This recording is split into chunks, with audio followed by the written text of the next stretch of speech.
Bom dia, meus amigos, bom dia, minhas amigas, bom dia, internautas, bom dia a todos que a partir desse momento estarão sintonizados conosco através dos canais da Federação Espírita de Rondônia, pelo Facebook e pelo YouTube.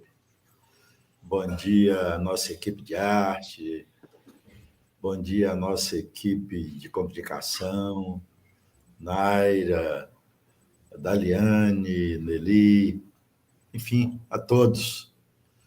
Bom dia ao nosso convidado especial dessa manhã,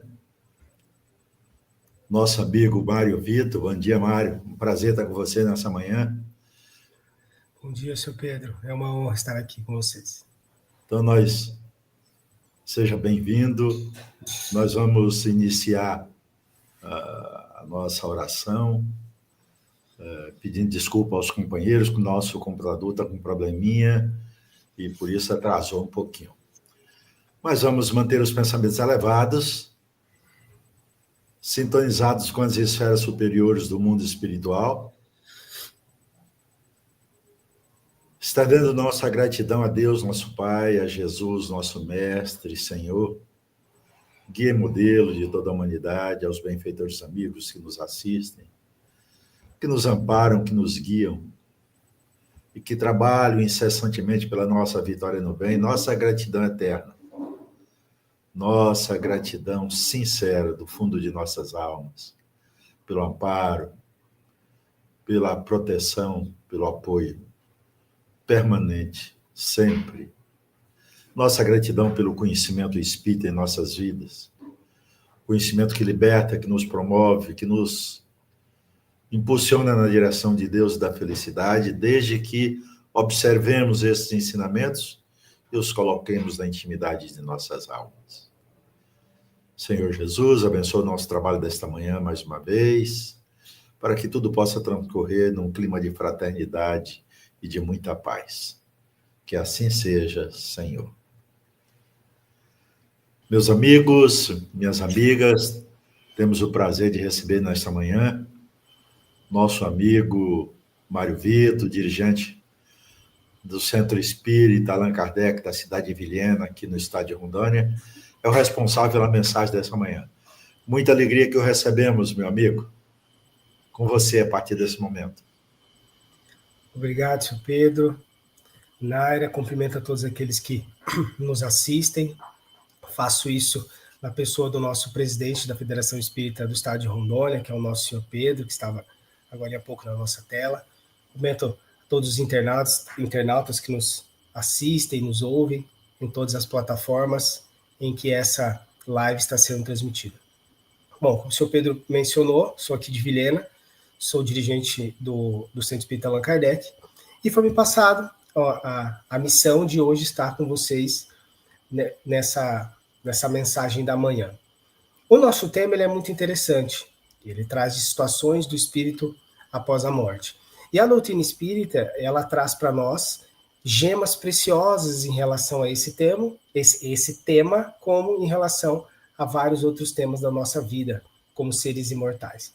E é interessante mencionar isso, porque dentro da história, quando nós paramos para observar o pensamento religioso, e aqui nós levamos em consideração um livro muito bom chamado Espírito e Tempo, nós percebemos que a história da humanidade ela está repleta de situações que envolvem a religião, formas com que a religião antiga era observada e que isso repercute até hoje na nossa existência como seres encarnados na Terra. E é interessante mencionar, porque o Herculano Pires, quando ele vai falar sobre isso, ele estabelece que existiam 4 pilares de todas as religiões antigas. E esses pilares são bem específicos. Todas as religiões antigas acreditavam em Deus ou em deuses. E isso é curioso.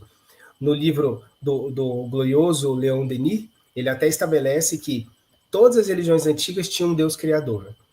E que esse Deus criador, ele era o principal, se tivesse um Deus único, não é? E só aqueles iniciados que tinham acesso a esse conhecimento. E Herculano Pires, no livro citado, ele ainda diz que todas as religiões antigas acreditavam na imortalidade da alma. Se você pega religiões da América Central, da América do Sul, lado ártico, você coloca lá os próprios chineses, né, alguns árias, todos acreditavam na imortalidade da alma. Isso é muito simples de entender, né, porque se via a vida após a morte. As pessoas morriam e elas eram vistas ainda. Como que isso era explicado? Então eles acreditavam na imortalidade da alma. Um outro ponto é que todos tinham uma religião. Então, todos os povos antigos, nos 4 cantos do planeta, acreditavam que a religião levava o ser para uma vida melhor. Todas as religiões falavam, você precisa fazer o bem.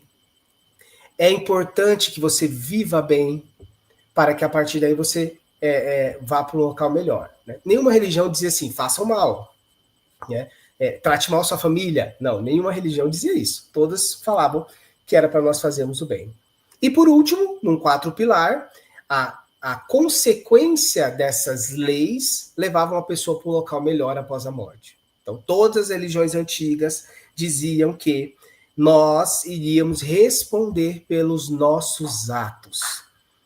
E isso é muito importante para nós, porque a partir do momento em que a história da religião estabelece esses 4 pilares, vem Allan Kardec, no advento do Espiritismo, lá no século XIX, e divide o livro base da doutrina espírita, que é o Livro dos Espíritos, em 4 grandes partes, revivendo aí esses 4 pontos que eram comuns de todas as religiões antigas. Né? O Kardec ele divide a primeira parte da doutrina espírita como falando de Deus e a criação, depois a parte do livro, né? A segunda parte, o Livro dos Espíritos, ele fala da imortalidade da alma, da comunicabilidade com os espíritos.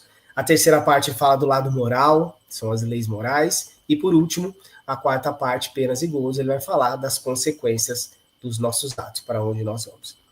E isso é fantástico, porque o Kardec, quando ele codifica a doutrina espírita, e a doutrina ela é dos espíritos, ela não é do Kardec, ele consegue estabelecer esse padrão de conhecimento. Porque a época, foi a época, lá quem gosta aí de história, foi aquela época da Revolução Francesa, onde veio ali a possibilidade dos pensamentos estarem desvinculados da igreja. Eu não sei se vocês se recordam, aqueles que estão nos assistindo, e eu prometo que na parte que foi importante eu vou avisar, porque daí quem está cochilando ou só deixou na live e foi fazer outra coisa, para que venha para a live de novo para ver o que eu tô falando, que daí é importante. Eu não sei se vocês se recordam, mas em 1860, nós ainda, a ciência nossa, acreditava que a vida, os seres, eles derivavam de uma camiseta suja. Ou que os seres marinhos derivavam de espumas do mar. Esse era o patamar da ciência, e isso o Kardec já tinha publicado o Livro dos Espíritos em 1857. Em 1860 a gente acreditava nisso ainda, até vir os estudos de Louis Pasteur. Então percebam que até esse momento a igreja, o absolutismo, comandava a ciência. E quando há o rompimento, as novas ideias elas começam a surgir. E Kardec, junto com aqueles que ajudavam no advento do espiritismo, os seres desencarnados, que são os espíritos, que são os criadores do espiritismo, e também aqueles que estavam encarnados, como Gabriel Delany, Ernesto Bozano, Camille Flammarion, começam esses estudos. E é aí que é observado o ser integral. A doutrina espírita traz uma visão do ser integral. E isso é sempre importante mencionar. Nós, espíritas, nós acreditamos que somos seres imortais. Eu sou espírito imortal. Então, eu possuo um espírito que faz parte do desenvolvimento de um princípio inteligente. E estou com um corpo nessa existência, que faz parte também do desenvolvimento de um princípio material. E isso faz toda a diferença para nós. Saber que eu sou espírito imortal faz com que eu observe a vida de maneira diferente. Que é que as minhas atitudes elas comecem a ser de forma diferente. E desse jeito, o Kardec ele começa a estudar a vida no plano espiritual. Ou seja, se nós aqui estamos encarnados, né, reencarnados, muitos de nós, obviamente após a morte, nós não vamos deixar de existir. Isso é muito consolador, para nós. Por outro lado, o Kardec ele faz sérios estudos sobre o mecanismo da justiça divina. Então, eu que aqui estou, neste momento, como Mário, a Naira, que está ali como Naira, nós vamos morrer um dia. Quem não sabia, está sabendo agora. Vai morrer, não tem o que fazer. O corpo, ele vai morrer. Vai chegar um momento em que nós vamos morrer. E a doutrina espírita já é assustadora, na minha opinião, tá? Na minha opinião, porque ela já difere morte de desencarnação. Já começa aí. O estudo da morte para a doutrina espírita, que é algo comum para nós conversarmos, ele já nos assusta assim. Porque ele diferencia morte de desencarnação. Morrer é a questão natural do corpo. Morreu o corpo, parou de ter as pulsões físicas, é feito o atestado de óbito, acabou. Não volta mais a vida daquele corpo. Morreu, já era. Não tem o que fazer, o corpo não retorna. Desencarnar já é outra coisa. E aí a doutrina espírita discute muito isso. Desencarnar para nós espíritas é se desvencilhar do corpo, porque nós estamos ligados ao corpo, como seres espirituais, através de um perispírito, que é um estudo muito longo, mas é o que dá forma ao espírito e faz com que ele se ligue ao corpo.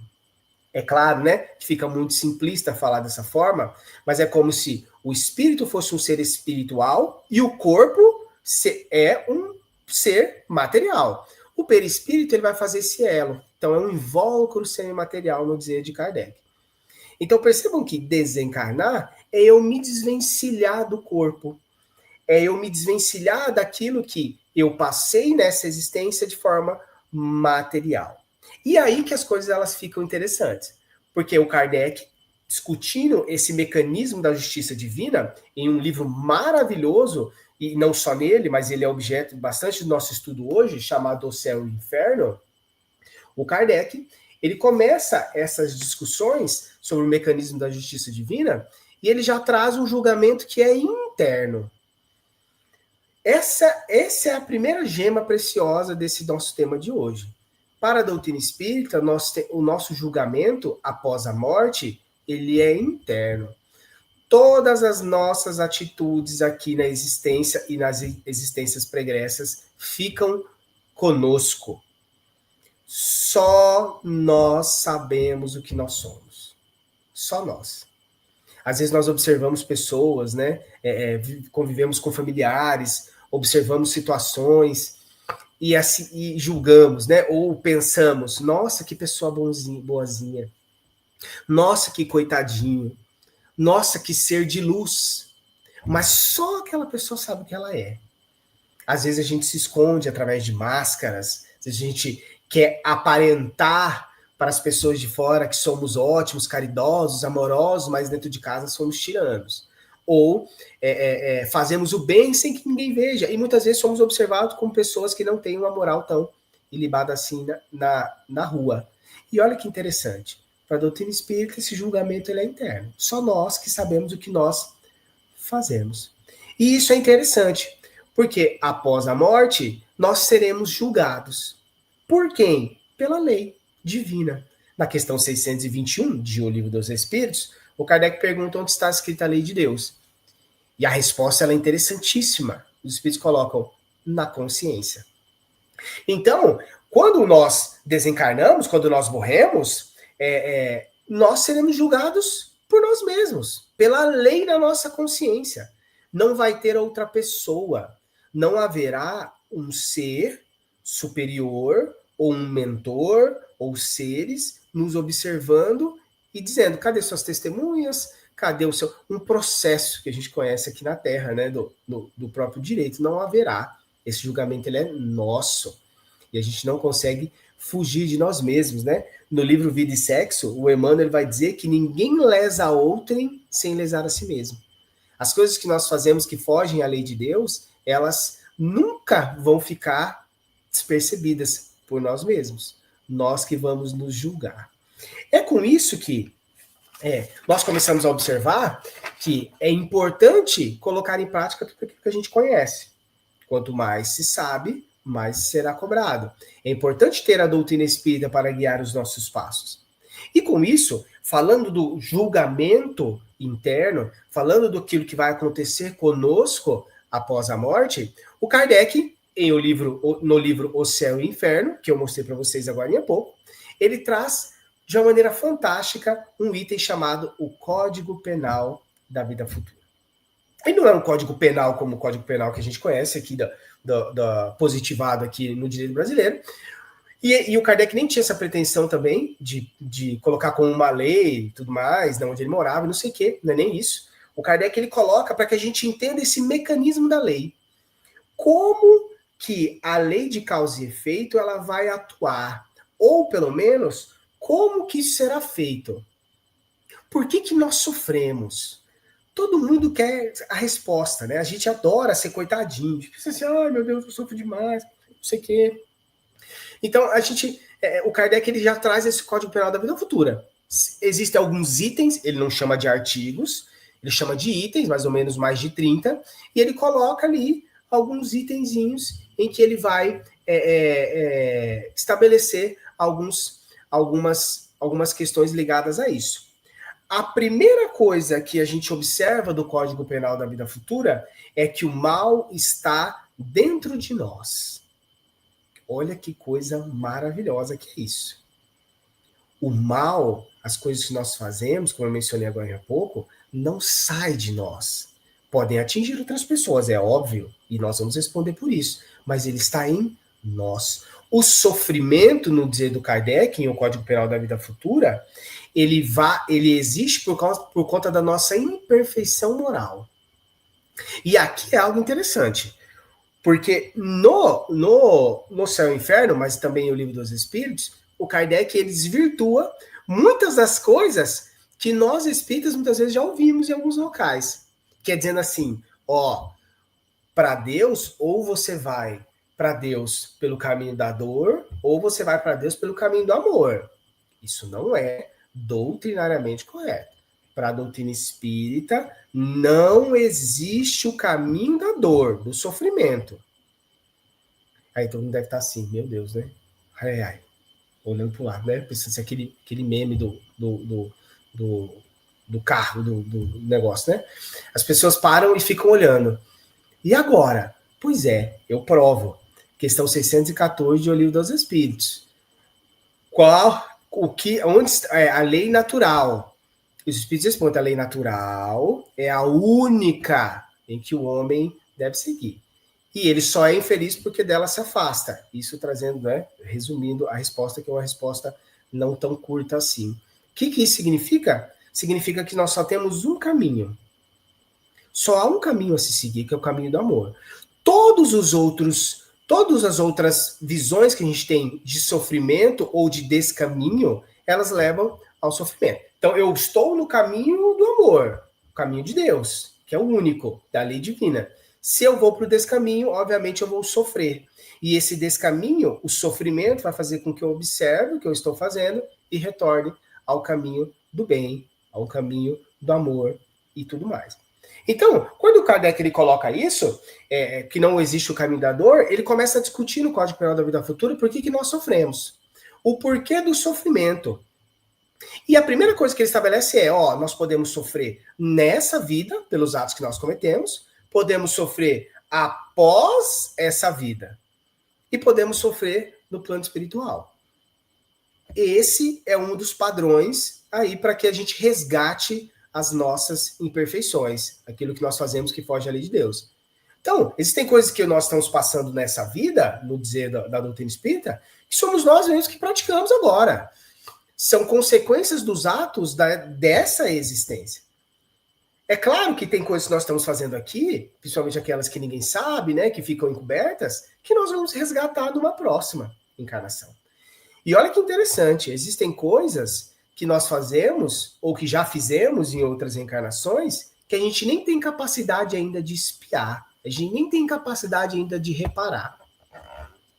E aí, aos espíritas mais antigos, né, que estão nos assistindo e tudo mais, o seu Pedro que está aí e tudo, a minha mãe, meu pai que estão assistindo, é interessante isso. Às vezes a gente vê uma pessoa perturbada, Porque eu aprendi isso com o Wagner, de Porto Velho. É interessante demais isso. Nós temos um nível de perturbação. Que todo mundo é meio perturbadinho, né? Esse nível de perturbação, às vezes a gente extrapola ele. Ou vê pessoas que estão com nível de perturbação mais extrapoladinho. A gente olha para essa pessoa e fala assim, meu Deus, que pessoinha perturbada, né? Eu não sou perturbado. O meu nível de perturbação está controlado. Pois é. Mas o Kardec, no Código Geral da Vida Futura, diz o seguinte, passa o seguinte pensamento. Às vezes a gente não tem nem capacidade de passar pelo que nós precisamos passar nessa vida agora. A gente está aqui, às vezes, criando massa espiritual, criando corpo espiritual, para numa próxima, talvez, ou daqui um tempão, reparar aquilo que é bem pesado que nós já fizemos. Porque é só observar as nossas tendências que nós vamos começar a reparar que não somos tão bons assim. Já desenvolvemos muitas coisas boas, é óbvio. Já amamos, né? Que é um sentimento sofisticado. Mas nós não somos tão bonzinhos assim. E o Kardec, ele vai continuar nessa discussão para estabelecer como que isso ocorre. Então, como que vai acontecer essa reparação? Se eu for reparar, eu posso reparar agora. Se eu posso reparar numa próxima, ou talvez bem depois, quando eu estiver capacitado, como que isso ocorre? E ali no Código Penal da Vida Futura, ele vai estabelecer um padrão, uma linha dessa reparação. Ele vai colocar assim, que nós nos arrependemos, que é o primeiro, então a gente se arrepende, depois a gente expia e depois a gente repara. Olha que interessante. Estar espiando, ou seja, estar sofrendo, não significa que nós estamos reparando. Isso é importante. Então, eu faço algo que vai de encontro com a lei, me arrependo, começo o meu processo de sofrimento e eu tenho que reparar. Eu sou colocado naquele gênero de situação para que a partir dali, através muitas vezes do sofrimento, eu repare, faça o bem naquela situação. Isso é amedrontador. E aí o Kardec continua e vai dizer, e a pergunta que vem a nós é: por quanto tempo que eu vou ficar nessa? Quanto tempo que eu tenho para reparar esse arrependimento, essa expiação e essa reparação? Quanto tempo? E a resposta é: não tem tempo. Não tem tempo. A gente passa a existência inteira sofrendo. Inteira. Sabe aquelas pessoas que chegam na gente e encostam assim. Encostam e choram. Não sei o que. Eu não sei o que. Porque a gente adora sentir dó de nós mesmos, como eu mencionei anteriormente. Sofre a vida inteira, mas não repara. Não melhora. Não desenvolve sentimento. Não observa aquela situação para que repare aquilo que muitas vezes fez numa vida pregressa ou até mesmo agora. Então não tem tempo. Mas aí isso nos leva e faz com que a gente caminhe nas reflexões ali do Código Penal da Vida Futura e após ele, a outro item importantíssimo que faz parte do nosso estudo de hoje, que é o passamento. O Kardec, em O Livro O Céu e o Inferno, ele vai falar da morte. E, melhor ainda, do passamento, que é um momento da morte. Então, há uma discussão ali, filosófica até, mas assim, estabelecendo padrões. E ali, o que o Kardec vai trazer? O Kardec vai trazer situações, ou até mesmo pontos, que vão influenciar nesse passamento. O que seria o passamento? A morte. O momento da morte. O momento que a gente inicia o processo de morte e encerra esse processo de morte. Ou melhor ainda, como nós diferenciamos há pouco, quando nós iniciamos o processo de desenlace, de desencarnação, até finalizar esse processo de desencarnação. E o Kardec ali, ele estabelece pontos que vão influenciar diretamente e indiretamente. Pontos que têm influência grande e pontos que vão ter influência pequena para um bom passamento. E ele vai dividir em pontos que influenciam de forma fraca, média e alta, num estudo mais aprofundado dessa parte. Então, vamos lá. O Kardec ele vai dizer o seguinte: existe um ponto que vai influenciar mais ou menos, mas para menos. Então, influencia, mas é de forma fraca. Primeiro, a idade que se morre. Então, a tendência no dizer de Kardec é, quanto mais velho nós vamos ficando, mais nós vamos nos preparando para a morte. Isso não é uma regra, mas é o que ele estabelece ali como um ponto que vai influenciar para um bom passamento. Então, eu vou chegando a uma determinada idade, nós já vamos começando a pensar na nossa morte. Isso influencia? Influencia, mas de uma forma bem pequenininha. Influencia muito. Um outro ponto que influencia pouco, é o gênero da morte. Às vezes, a pessoa... E aí o Kardec até coloca em O Céu e o Inferno, né? Quanto mais nova é a pessoa que morre, ou dependendo da forma brusca que é feito, isso mais atrapalha, muitas vezes, esse passamento do que ajuda. Então é um ponto que influencia, mas influencia de forma fraca. Segundo, que influencia de forma média, é o conhecimento da vida espiritual. E é interessante, né? Porque em O Livro dos Espíritos, o Kardec ele até pergunta. Ele pergunta assim, o conhecimento da vida espiritual faz com que a gente esteja bem do lado de lá? Isso colocando as minhas palavras, né? Os Espíritos respondem, não. Senão, não seriam todas as pessoas que estariam bem. Ele até coloca, fazer o bem é o que vai te indicar ficar bem no plano espiritual. E olha que interessante, nesse ponto de O Céu e o Inferno, quando o Kardec ele estabelece esse ponto médio para o passamento, que é o conhecimento da vida espiritual, então conhecer a vida espiritual, ele influencia de forma média para você ter um bom passamento ou não. A gente se recorda do André Luiz, lá nas obras do Nosso Lar, quando ele está na guerra, quando começa a guerra, né, Segunda Guerra Mundial, e ele está lá em O Nosso Lar, eles começam a fazer os atendimentos, chega um espírito para conversar com o André Luiz e menciona para o André Luiz, eu estou na Europa ajudando lá nos desencarnes, ajudando lá na guerra, a trazer esses espíritos para o atendimento e tudo. E o André Luiz, como todo bom brasileiro, né, fala assim, nossa, que chique, eu queria estar lá, deve ser muito legal, né, estar lá na Alemanha, né, estar lá na França fazendo esses resgates. E olha que interessante, o espírito fala assim para ele, pois é, mas nem tanto. Vocês brasileiros, vocês sabem que existe vida após a morte. Vocês se preparam melhor para morrer em determinada razoabilidade. O pessoal da Europa, as pessoas que eu estou resgatando lá, eles não pensam na vida após a morte. Eles estão enraizados no materialismo. Isso dificulta muito o nosso atendimento. E olha que interessante. Então, ter o conhecimento da vida espiritual ajuda, mas ajuda de forma média. O fator determinante para a desencarnação boa, para o passamento bom, no dizer do Kardec, é fazer o bem. Fazer o bem é o fator que influencia de forma alta, é o fator preponderante para que nós possamos ter uma boa desencarnação. E como que será, então, essa desencarnação? Todo mundo morre ao acaso? Não. Para a doutrina espírita, nós planejamos desencarnar. Há um planejamento reencarnatório, então a gente planeja voltar à existência, voltar ao plano físico, e esse planejamento vem com gêneros de situações, então vem com o gênero que você virar, né, homem ou mulher, vem os pais, condição social, emprego, né, qual tipo de profissão que você vai exercer, aonde você vai nascer e por aí vai. Percebam que são planejamentos. Significa que aquilo é um destino, há um planejamento. E dentro desse planejamento reencarnatório, existe o planejamento desencarnatório, ou seja, dentro do planejamento reencarnatório, é estabelecido por mim, ou por benfeitores, por espíritos mais desenvolvidos, como que eu vou morrer. O gênero dessa morte.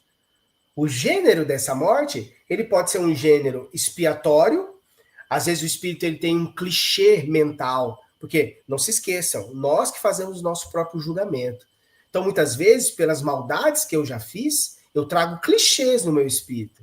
E eu preciso daquele gênero de morte para que esse clichê ele seja apagado, seja esquecido, porque isso traz a culpa. Nós, quando desencarnamos, e aqui isso que é importante, nós vamos nos culpar muito pelas coisas que nós não estamos aproveitando agora.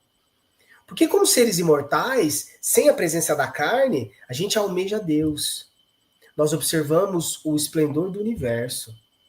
Nós observamos o tanto que é bom, o tanto que é bom ser bom. O tanto que é interessante amar. Percebam que agora, muitas vezes, com a nossa vida louca que a gente tem, com os problemas dentro de casa, muitas vezes, que nós possuímos, com problemas sociais, a gente, às vezes, o nosso orgulho, o nosso egoísmo, às vezes, deixa com que isso fique preso. A gente não para observar a grandiosidade de Deus ou a benevolência de Jesus. A gente não para observar isso. Mas como seres imortais, desapegados da matéria, nós vamos precisar. Nós vamos precisar ter esse tipo de pensamento. Então a gente se culpa muito. E às vezes esses clichês ficam conosco e nós precisamos. Às vezes, a expiação, o gênero de morte, ele pode ser expiatório para uma interrupção da existência. E aí essa expiação vai servir também como prova, né? Trazendo aquele conceito de lei de causa e efeito que a gente conhece da doutrina espírita. Às vezes, e aí explica o porquê que seres em tenridade morrem. Por que que crianças morrem? Por que às vezes, o cara tá lá, jovem, e tem a existência interrompida? Não é? Às vezes está lá, ganha, imagina, ganha na loteria e morre no outro dia. Fica tudo com a esposa e com os filhos. Olha que maravilha. Olha que bênção. Não é? É um gênero de prova, é um gênero de expiação de morte. O irmão X, né? O Humberto de Campos conta a história de um senhor que vivia falando sobre educação financeira com os filhos e com a esposa, e vivia falando assim, né, eles precisam parar de gastar dinheiro, e rezava todo dia à noite, fazia oração, falando assim, Senhor, faz com que a minha esposa tenha consciência financeira, ela só gasta dinheiro, que meus filhos trabalhem, para eles saberem o valor do dinheiro, e não sei o quê. E aí, no desdobramento, ele conversa com o mentor fala assim, nós vamos ouvir as suas preces. A sua esposa vai aprender a lidar com o dinheiro. Fique tranquilo. Ele fala, maravilha. O que aconteceu no outro dia? Ele morreu. Desencarnou. Então, e aí a esposa e os filhos ficaram com os bens e eles foram aprender a lidar com isso. Então, cuidado, viu? Cuidado com o que deseja. Mas cuidado. Cuidado com as orações que a gente faz. Né? Essa parte do cuidado que a gente pede, tem que tomar bastante cuidado. E outras formas, e a gente coloca gêneros de desencarnação como provas também. A pessoa ela vem para mostrar, dar um exemplo daquele tipo de morte. Então, observando tudo isso que nós planejamos desencarnar, nós observamos que quem é que vai acompanhar esse passamento? Quando nós estivermos morrendo, quando o nosso corpo estiver morto e começar o desenlace do espírito com o corpo físico, quem é que vai acompanhar? Quem que vai estar junto ali naquele momento? Já pararam para pensar nisso? Quem aí já está mais velhinho, é bom pensar mais, né? Mas que já está mais próximo. Mas e os jovens também, né? É bom o espírita começar a pensar nisso. Quem que vai acompanhar? Primeiro de tudo, para a doutrina espírita e para o livro Céu e Inferno, Deus. Deus é o Pai de infinita misericórdia e bondade. Onipotente, onisciente, onipresente. Ali estará. Mas pode ser que os mentores estejam participando dessa desencarnação. E aí fica a indicação de um livro muito bom chamado Obreiros da Vida Eterna, onde se acompanha ali no livro de André Luiz, psicografia do nosso Chico Xavier, acompanham vários gêneros de desencarnação. E os mentores estão participando desses gêneros.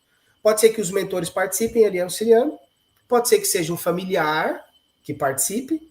Então, lembrando aí do livro Voltei, né, que eu li inclusive recentemente, o irmão Jacó, quem participa da desencarnação dele, do desenlace, é a filha dele.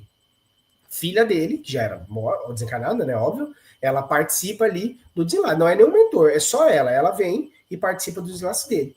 Mas pode ser também que os obsessores façam esse desenlace.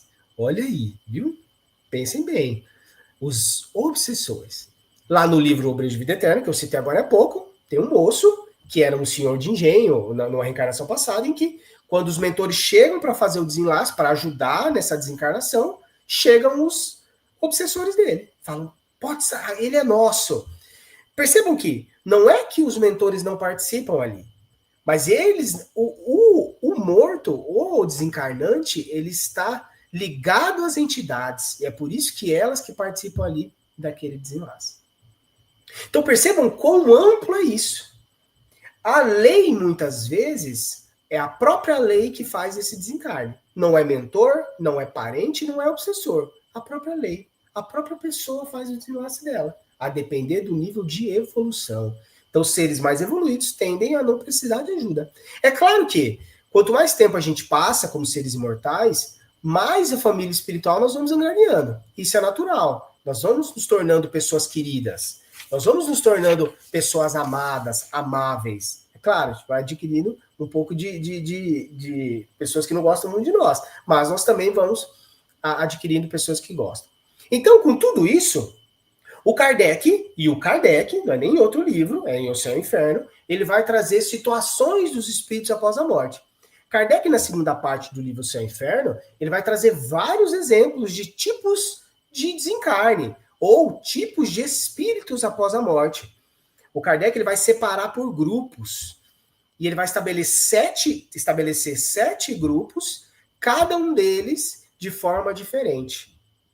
A cada grupo existem vários exemplos de situação do espírito após a morte. Ele começa com os espíritos felizes, e ali é interessante os espíritos felizes, porque tem rico e tem pobre, tem velho e tem novo, tem espírita e tem não espírita. Olha que interessante. Percebam? Tem uma duquesa, que ela é super rica, e tem um cara da Associação Parisiense de Estudos Espíritas, que era pobríssimo. Se manifesta, inclusive, no enterro, dizendo, pessoal, ó, não se importem com o meu túmulo, não, é só o corpo que está ali, cuidem da minha esposa, eu não tenho dinheiro, por favor. Percebam? Tem um que era bem velhinho, tem um que é bem novinho, não faz muita diferença. Mas quais são os padrões desses espíritos felizes? A maioria deles, praticamente todos, se preocupam mais com os outros do que com eles mesmos. Olha que legal. Os gozos desses espíritos após a morte não são materiais. Eles não são. Eles se preocupam e ali o que eles estão vivenciando de felicidade é aquilo que não é material. É o sentimento que foi colocado. Às vezes a gente, espírita, trabalhador espírita, a gente para pensar no tanto de atividade. A gente acha que é o muito fazer que vai estabelecer para nós um padrão de felicidade após a morte. E não é. É o muito sentir. É o sentir que vai fazer com que a gente fique bem. Vai fazer com que a gente desenvolva sentimentos. E o tempo de desligamento desses espíritos normalmente são horas. Então, esses espíritos felizes é a primeira classificação que o Kardec traz. Depois ele traz os espíritos medianos.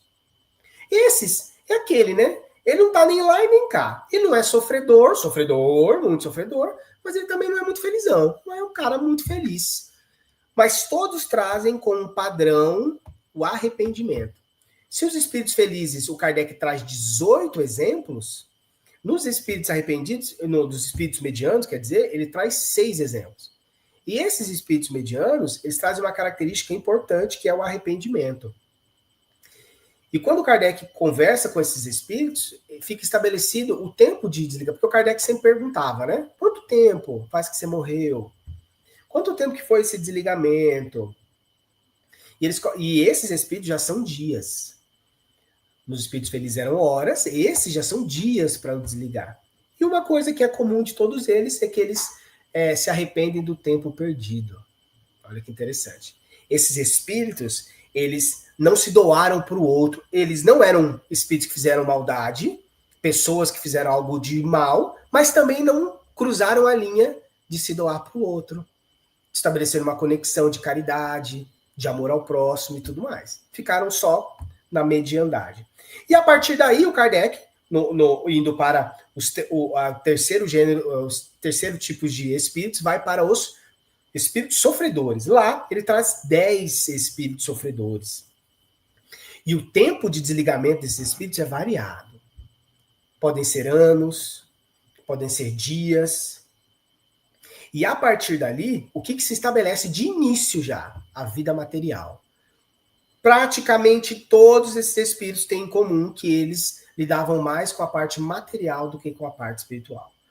Muitos deles nem sabiam ou nem buscavam entender que a vida existia após a morte. Esses espíritos sofredores ali no céu e inferno, esse gênero de situações de espírito após a morte, eles ficam presos ali na própria história. Muitos deles, a maioria, isso é comum entre eles, ficam presos na própria história. Naquele momento de sofrimento, aquela monoideia que nós que dialogamos, né? E nós que estamos em grupos mediúnicos, a gente sabe muito bem.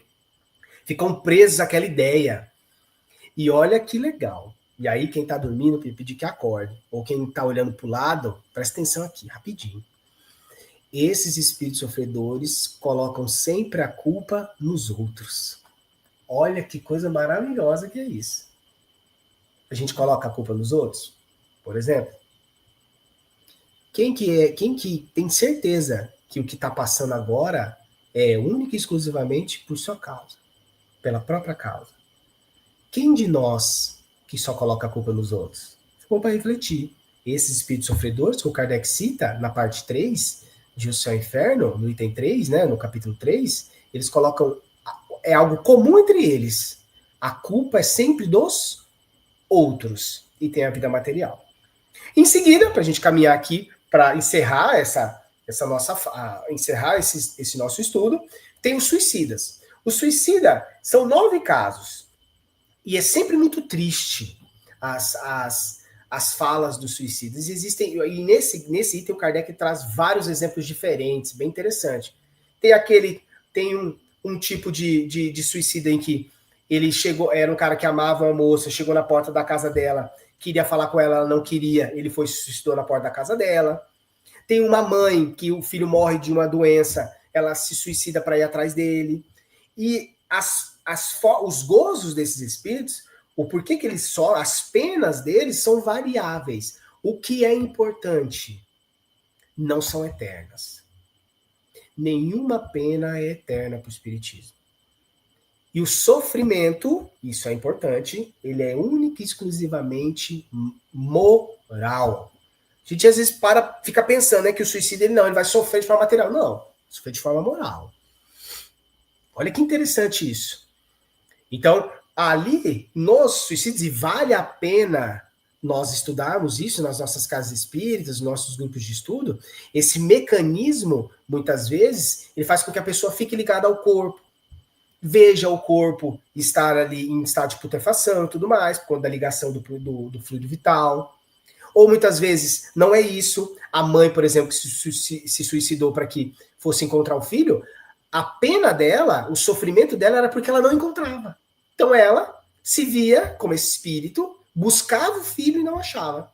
Esse era o sofrimento moral dela.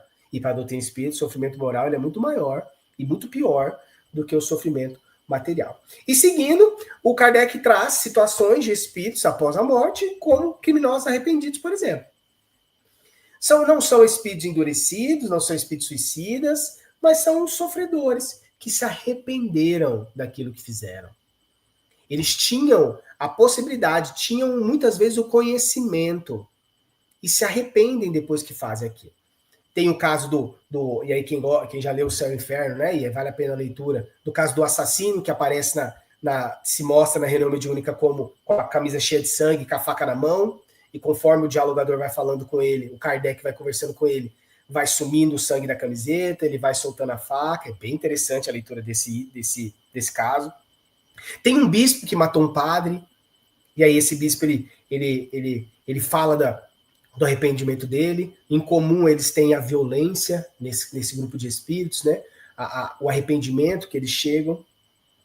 E assim, e olha que interessante. Depois disso, o Kardec só vai ter mais 2 gêneros de espíritos que ele vai falar. São os endurecidos e as expiações terrestres. Endurecidos é interessantíssimo. A leitura, e é legal, né? Isso. A doutrina espírita ela faz com que a gente reflita muito e traga para nós esses exemplos. e muitas vezes essa vivência. Os espíritos endurecidos chama muita atenção o orgulho que eles carregam, a teimosia de achar que o mundo nos serve, os serve. A gente muitas vezes acha que somos especiais para o mundo, e não somos. O mundo não nos deve nada. Nada. As pessoas não nos devem nada. Nós somos especiais, sim, para Deus e para nós mesmos. Mas o mundo não nos deve nada. E esses espíritos endurecidos chamam muita atenção a rainha que se manifesta. Ela chega em frangalhos, imagina, ela é uma rainha aqui na Terra, depois que ela morre, pelo orgulho dela, ela chega em frangalhos. E aí Kardec fala para ela, você conhecia Jesus? Ela fala, não, eu fui uma rainha muçulmana. E ela diz assim, não, respeitava Jesus, ele pergunta, né? E ela fala assim, o seu carpinteiro não é nada para mim. Então imagina, ela se coloca numa posição de orgulho, como se ela fosse maior do que Jesus, porque ela foi uma rainha, e Jesus era um carpinteiro. Olha que interessante isso. Então esse tipo de espírito carrega esse tipo de manifestação. E por último, as expiações terrestres. Expiações terrestres são interessantes, porque fazem menção à lei de causa e efeito. São 14 exemplos, e o Kardec ele explica o porquê daquela situação daquele espírito. Então a pessoa aqui na Terra era uma criança muito boazinha, que tinha muitas chagas e morreu. E aí esse espírito se manifesta após a morte e explica para o Kardec o porquê que ele passou por aquilo. Aí existem expiações mesmo, reparações, e existem também provas. Mas o resultado de tudo isso? O resultado de tudo isso é que nós, uma hora, vamos deixar a vida material. Nós, uma hora, estaremos só em espírito e perispírito. E nós vamos rever aquilo que fizemos. E o mais importante para a doutrina espírita é o sentimento que a gente estabelece. São os atos dessa vida que sejam atos para Deus, com Deus. A gente não precisa de muito. Irmã Dulce, ela dormiu na cadeira de pau. Comia uma pera por dia. E a gente aqui pesa 100 quilos e não faz nada. Nada. Percebam? Jesus, e aí eu vou contar essa história para a gente encerrar. André Luiz conta no livro Obreiros de Vida Eterna que em um determinado momento ele assiste uma palestra no plano espiritual e ele chega no espírito, no orador, que encerrou a palestra, e fala para ele, nossa, você é maravilhoso. Como que você conhece de ciência? Como que você sabe das pautas intelectuais do mundo? Que maravilha! Aí o espírito fala para ele, pois é, eu fico triste com você me falando isso. Eu não mereço isso. Sabe por quê? Porque na Terra, o que eu mais busquei foi a parte intelectual. Chegou aqui, o que eu mais percebi é que eu não tinha trabalhado o sentimento. E eu vou te contar o porquê que eu sinto isso. Um dia eu estava numa caravana, e é o espírito contando para a Luiz, né? Eu estava numa caravana, e de repente, nós estávamos numa região muito difícil, de muito sofrimento, muito escura, e de repente nós vimos um clarão no céu descendo para as regiões mais trevosas do que a que nós estávamos.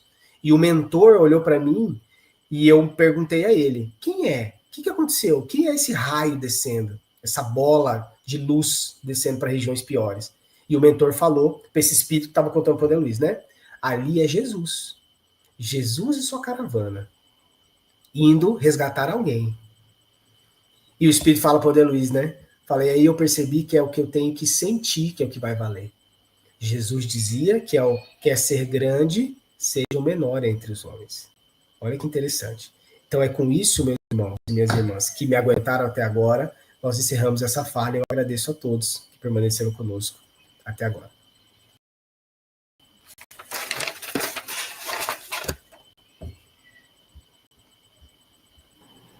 Ok, meu amigo Mário Vitor, nossa gratidão a você pela sua mensagem esclarecedora, trazendo informações valiosas para o nosso entendimento a respeito da morte ou da desencarnação. E com o coração cheio de alegria por estarmos ouvindo o nobre amigo essa manhã, trazendo essas informações importantes para o nosso aprendizado. Nós vamos agradecer a Deus pela oportunidade, pedindo você para fazer a prece de encerramento. Ok? Faço, claro. Então vamos orar. Manda quem pode, obedece quem tem juízo, seu Pedro. Se você está mandando, eu faço agora. Vamos lá. E assim, com o pensamento voltado a Deus, nós aqui agradecemos pela oportunidade concedida a nós, do recomeço, do refazimento. Rogando a Ti, Mestre Jesus, médico das nossas almas, que através dos seus benfeitores amigos possam nos auxiliar nesse momento da nossa existência, para que possamos, através dessas reflexões que a doutrina espírita nos traz, desenvolvermos o nosso amor, os nossos sentimentos, para que assim, Mestre, possamos caminhar rumo a Ti. Abençoe a todos que aqui estavam, que estiveram, e também, Mestre, aos irmãos desencarnados que nos ouviram. Permaneça conosco, hoje, amanhã e sempre, assim seja.